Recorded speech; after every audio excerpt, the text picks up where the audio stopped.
Super Baker Channel. Sound the alarm, I'm coming up. We'll have a ball. I'm sweet like a buttercup. You're Barbie doll. Show them all what I'm made of. Strut down the hall. Won't stop till I get enough. So yun po mga kalingap, for today's video, yung panibagong vlog, panibagong araw na naman po tayo. So isa pong ano po mga kalingap, isa pong hindi magandang balita mula po sa isa nating beneficiary na si Tatay Mahmoud.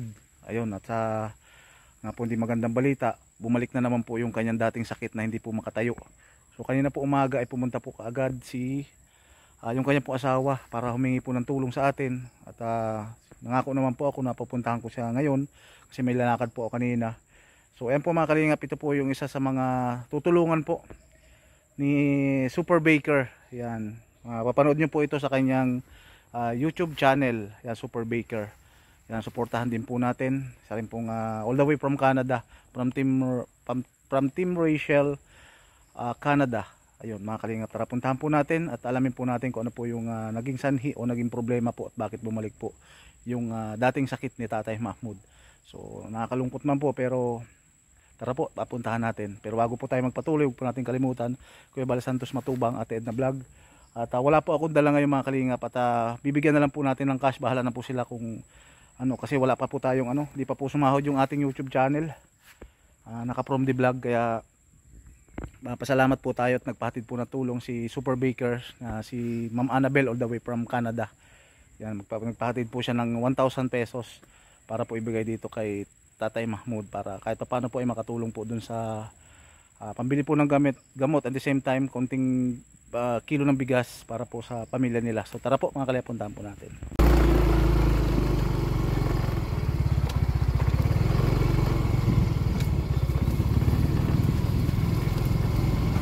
Medyo madamo po ito.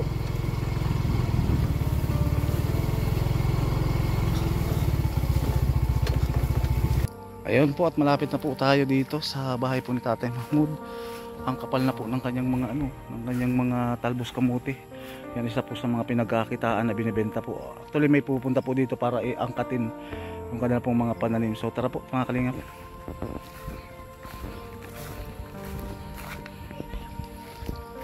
Nagdalang kapalig. Ito po mga kalingap yung mga pinya po na hindi po tanim Tatay Mahmoud. So paano na kaya sila ngayon? Di na siya makakapagtanim. Oy, ayo! Ayo! Kumusta? Magandang hapon. Ito po mga kalingap. Papaya, mga tanim Tatay Mahmoud. Maray na hapon po. Assalamualaikum Tatay Mahmoud. Kif halik? Kif halik? Ay, Tay, kumusta po? Ay, nagdito ka na pala. Ay, madilim. Madilim ang paligid. Tay, kumusta po? Hindi naman masyadong ang buhay ko ngayon. Bakit po? Ay, kanina kasi galing ito si kanina umaga, si yung kabiyak. Mga siguro magsarang linggo na. Isang linggo na po siya. Kanina sana bago magtanghali pupunta ako, kaso hindi ako natapos doon sa nilakad ko.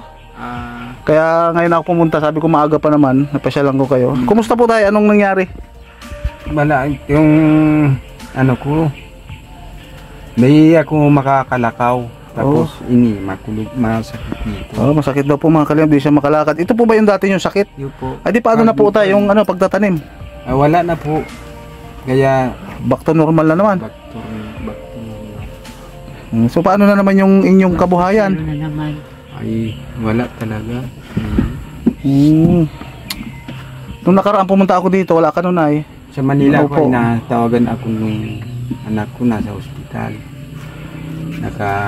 Nakabiyaya ako ng walang oras. Dahil po dun sa emergency Po, may emergency. Wala ko nung nangyayari. Kaya nakabiyaya ako. Ano po bang nangyari dyan? Ba't di ka makalakad? Saan po ba nakuha yung sakit na yan? Ito po talagang masakit. Maga ba siya? Parang maga nga. Maga na. Ano po ba? Rayuma? Kung rayuma dito lang. Opo. Kaya lang dito. Saan po ba nakuha yan? Saan po dating sakit niyo? Pag nasakit ining itong tagiliran ko na Nagkonektado. konektado. Hindi ka saan po? Hindi pa kayo sa bato yan? Sa bato? Iwan ko lang. O appendix? Mas maganda siguro magpa-check up ka na lang. Ano po? Ay, iyo. Paano yung gamot niyan? Ano man yung ano lang ang ginagamot ko minsan itong power seal. Power T. Mabisa naman. Iyo. Di gawin na lang natin. Pa-check upan ka na lang kung ano. Pwede. Opo, kung para sigurado tayo na kung ano ba yung nararamdaman mo. Kasi mahirap pag hindi ka po nakakilos. O paano na itong family mo? Ay, wala talaga. Oo. Alag mahirap ang buwinan mo. Talaga. Eh, di balik na naman kayo sa dati tayo. Nabihira na naman makakain ng kanin. Ay, iyo muna. Pero at least kahit papaano ang kapal ng mga Iyo. kamuti dahil umulan-ulan. Medyo magaling na ako. Babalik ka dyan. Kaso nga, kailan yan babalik? Yan ko lang. Kasi 1 linggo na pong di ka nakakalakad. Iyo. Mahirap po dati, ano? Kaya, kung pag medyo magaling na ako, dadalhin ko yan sa dait. Oo, magpatinda kung sakali. Di, mas maganda. Ano na lang po yun tayo, papuntahin mo na lang dito. Kasi mahirap, di ka makalakad. Si ano na lang bahala dyan magpapunta, si ate. Puntahan nyo yung ano mo, yung mga contact nyo na buyer. Sawa sila yung barkada kong nagpunta dito. Isang linggo wala kami kita dyan ngayon. Walang kita. Di paano? Wala na kayong bigas? Wala ngayon. Walang bigas. Ay, ito parang taob na taob yung kaldero tayo. Talagang said. Ay, grabe oh. Balik na naman sa dati mga kalingap si tatay. Kasi nung nakaraan kaya gumanda-ganda po yung kanilang buhay. At may nagpapaabot po ng tulong. At the same time nakatayo si tatay. Maging maganda yung kanyang pagkilos. Pero ngayon, sama na naman yung pakiramdam. Di makalakad. Mahirap pong baluktutin. Mahirap paluktutin at masakit. Ay, grabe. Dito masakit. Kailangan laging nakaunat ganyan. Ay. So paano yun tayo? Bakit napunta kanina? Napunta siya sa bahay kanina. Buti nalaman mo yung bahay namin. Ano? Yung tinitirhan ko po. Buti nalaman nyo. Yung bahay mo. Nung nagpunta ako sa Roy. Orban Nalawihaw. Aha. Nakita-kita na palabas, nakamotor. Doon sa gate na yun. Adi pinunta mo. Dito na pala naglipat si Kaprong. Tapos pinuntahan mo. Pinapunta ka ni tatay o ikaw na mismo? Kaya ilang araw na hindi po kami nakakain. Hindi kaninang madaling araw. Naalala po kita. Baka ilang araw na kayo tayo di kumakain? Makatulong sa amin. Na araw na. Nakain man kami. Kaso kulang. Lugaw Ay, lang. grabe naman talaga. Lugaw lang. Wala na po kayong bigas? Wala. Kawawa. Itong mga bata talagang kawawa dyan ay. Pero buti nga kahit pa paano masiyahin. Panay ang ngirit lang. Panay lang ang ngirit. Grabe po mga kalinga. Bumalik na naman sa dati kasi hindi po kasi siya makalakad na naman. Ay, grabe. Kasi kuya, mahirap pag ang padre di pamilya pag pag nagkasakit. Lahat apektado. So gawin ito na kontakin mo na lang siguro ko, minsan nagtitinda ako, iniiwan ko ang mga bata. Ngayon, 1 linggo na hindi ako nakatinda, walang papasakit, hindi niya maagagaan kasi may sama karamdaman. Paano po yung gamot niyan tayo? Pasan kayo kukuha niyan? Wala. Inahayaan mo na lang? Pero dapat may gamot kahit pa paano. Ano mga bad minsan? So nandito ako tayo kasi nga yung isa sa mga kaibigan natin na nagmamalasakit si Super Baker, si Ma'am Annabel ng Canada. Yung nagpahatid siya ng magbibigay siya ngayon ng 1,000 pesos para po sa kahit pa paano makatulong sa malaking tulong yun, di ba? Lai? Di ba? Kaya sinaglit ko talaga dito na mapuntahan kayo. Kasi yung sa akin wala pa akong wala pa akong yung kinita ko nakaraan, wala pa, di pa nalabas sa ATM. Kaya nga pag tayo dadagdagan ko. Pero ngayon ito na muna pansamantala, binili lang po kayo ng bigas. Hindi na ako sana bibili kahit pa ilang kilo baga, sabi ko kanina. Kaso alanganin na.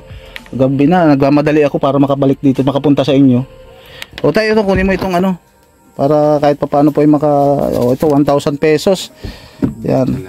Nanggaling yan kay kay Super Baker, kay Ma'am Annabel ng Canada. So ano masasabi mo po diyan tay? Ay Kami po ay nagpapasalamat sa iyo, Ma'am. Annabel. Ma'am Annabel. At Super Baker yan, tatay. Si Super Baker. Super Baker. At natanggap namin yung binigay niyo sa amin ng tulong. Yun, nagpapasalamat kami sa iyo. Yun lang. So anong gagawin mo po dyan tayo sa 1,000 na yan? Mabili kami ng bigas. Bigas. Ang mahal pa naman ng bigas ngayon. Saka gamot. Ano po? Padala ko ng gamot bukas. Buti naman at naalala nyo ako bigla dahil natutuwa ako pag may napunta sa akin ng mga beneficiary kasi pasensya na kayo, di natin pupunta madalas. Kaya buti na lang pumunta po kayo at nalaman natin kung ano po yung sitwasyon nyo ngayon. Kaya pasalamat na lang kay ate din at sa inyo na pumunta kayo dun sa bahay. Nalaman ko ulit yung inyo pong sitwasyon na bumalik pala po sa dati yung kanyang sakit si Tatay Mahmoud. At ngayon di kayo makakapaghanap buhay na naman. Paano na naman yan? Paano makakahanap buhay? Pag nakasakit, di niya maano ang mga bata. Hindi ako matutulungan. May naramdaman. Laging nakaunat pag si Mama Hayat Zamora, yung pasalamatan niyo po yung dating tumutulong sa inyo, saka si Pang Patma. Opo. Saka si basta yung dalawa Opo. Kay Mama Hayat at kay Ma'am Patma, kami po ay nagpapasalamat po sa mga mga tulong niyo noon at saka nagpapasalamat kami at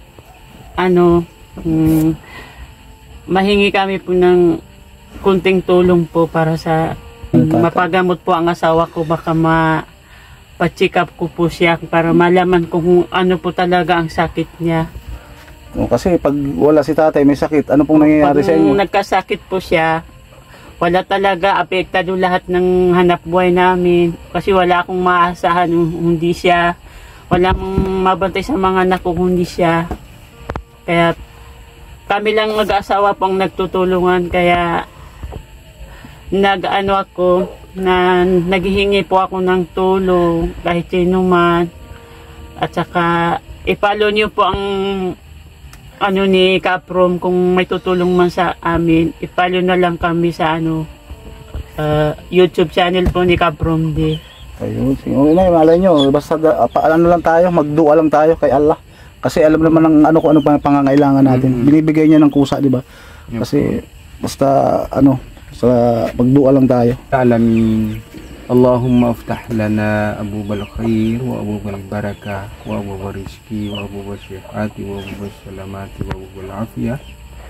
Allahumma afina min kulli bala'id dunya adabal akhirah wa asrif anna bihaqqil Qur'anil azim wa nabiyikal karim syarrad dunya adabal akhirah. Ghafarallahu lana wa lahum birahmatika ya arhamar rahimin. Alhamdulillahi rabbil alamin. Istighfar. Inshallah tayo, gumaling yan at makabalik ka ulit sa pagtatanim, po. Inshallah. Makapag-balik kayo sa dati, Sige po, at di na rin po ako, kasi medyo gabi na rin, pupunta pa po ako dun sa kabila. Tayaan nyo at kung may nagpahatid ng tulong ulit, automatic, kahit wala, basta dumating yung maka-withdraw ako, bibigyan ko ulit kayo ng bigas, Kasi ang mahal ng bigas ngayon, talaga. Mahal nga, kuya. Kung para sa inyo, mahirapan talaga kayong bumili, po. Kasi kahit kuya, nga kami, alam mo ba tayo, alam mo ang nangyayari? Diba dumating ako minsan binibigyan ko kayo ng bigas. Ito na nangyayari sa buhay namin, ng mga vlogger. Diba, magbigay kami sa inyo ng kalahating kaban. Pag uwi namin sa bahay, bibili kami 1 kilo lang. Kasi mas nasa puso na namin yung maitulong, mai-share talaga sa mga katulad nyo talaga. Kasi kahit kami pa 1 kilo, araw-araw, kasi lagi naman kami sa labas, basta maibigay lang baga sa inyo yung nararapat. Kaya kami kuya na ngayon kasi lahat bagay nagmahal. Pag pag nakabinta ako ng talbos, minsan 20 tali. Kano yung 20 tali? 200? 200. Di pambili ng bigas kaso kulang pa rin talaga. Paano kung dito si tatay nga nagagamot? Siya nga, minsan nga ko nabibilian lang ng, sabi ko kahit may pinamik lang, mainom lang niya. Basta mawala yung naramdaman niyang sakit. Ay sige po, sige at tayo. Mag-ano tayo, bahala na kung Sige tayo po, Tatay Mahmoud, nanay, mauna na po ako Maraming salamat po sa tayo, mag-iingat ka palagi Nag-alala talaga ako nung sinabi niya di na naman nakakalakad. Nag-alala ako. Sabi ko kaya talagang kailangan pumunta doon. Maraming salamat po sa inyo. Sabi ko sa kanya, magpa-check up para malaman ang anong sakit niya. Opo. Ang hirap talaga ng buhay Pero pag lalo. may sakit po siya talaga sa puso. Yun lang. Oh. Basta tay, mag-ingat lang, huwag mo na magpapagod. Ano po? Sige po tay, babay na muna at nanay. O babay mga anak. O, maraming salamat, Bye-bye. kuya. Welcome. Ano, nasa alang pasasalamat tayo ginamit lamang. Di ba tay? O sige na po. O nay, ano po yan? Palisa sana ko. Ka-from day, bigay ko sa iyo. Sa sobra pong kabaitan mo sa amin, tinutulungan mo kami. At saka sa'yo kami pa rin na takbo kahit pag may problema kami. Kaya ito, bigay ko sa iyo para paglagalaga mo, gulain. Ayun. Masarap dito po kuya, lagyan ng okra na may bagoong kamatis. Ayo, palalaga lang. Ay, salamat po. Basta welcome po, walang problema doon. Ano. Salamat dito ate sa Talbos ha. Basta ano lang kayo dyan, pag mayroon tayong blessing, abot ko agad sa inyo. Sige na, mag-ingat po kayo nila tatay ha. Opo. Mga kalingap, makakapauwi na po tayo. Nabutan tayo ng nanay ng Talbos. So, maraming salamat nga po pala kay Super Baker, kay Ma'am Annabel all the way from Canada. So maraming salamat sa pinabot niyo po. At mapapanood niyo rin po itong video na to sa kanyang channel Super Baker. Yan, sana po ay panoodin po ninyo. Lalagay po natin ang link ito po sa ating YouTube channel. Isa po sa mga nakakatulong. So kailangan po natin tulungan rin para mas marami po sila matulungan. So maraming salamat po. Huwag po natin kalimutan Kuya Bal Santos Matubang, Ate Edna Vlog, siyempre po si Kalinga Prab at Ate Edna. Ayun, at mga Kalinga partners po na patuloy na sumusuporta sa napakagandang programa ni Kuya Bal Santos Matubang. Yan, maraming salamat. At shoutout din po kay Dodong Ruel. Yan, din po natin makakalimutan, isa po sa nakatulong din sa atin sa ating pong 100k subscriber. Siyempre sa Team Rochelle. Yan. Thank you so much sa mga Rachel fanatic. God bless po sa ating lahat. So bye bye po, shoutout sa lahat. At kay Mama Hayat po, maraming salamat. Mama Hayat Mix Vlog. At kay Ma'am Patma, thank you so much.